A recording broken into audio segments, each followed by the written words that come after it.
Con noi Riccardo Tessarolo. Senti Ricky, quanta forza mentale ci vuole dopo 49 minuti trascorsi ad attaccare contro una squadra dove veramente avete tirato in tutti i modi possibili e non riuscivi mai a fare gol? Tanta forza mentale oggi, soprattutto venivamo da Correggio dove tanta forza mentale nuovamente, quindi da questo punto di vista ci siamo confermati bene e per le prossime volte insomma speriamo di avere partite un po' più tranquille, ecco, perché sarebbe il caso.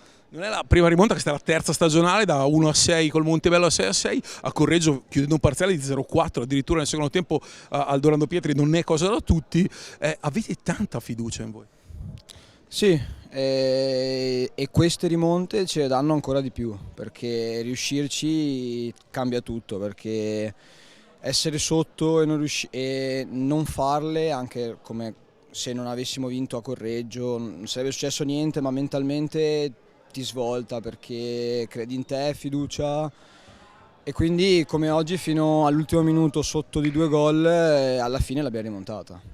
Adesso Riccardo c'è Montebello la prossima, diciamo che 3 partite imbattuti, l'inizio forse migliore di così non si poteva.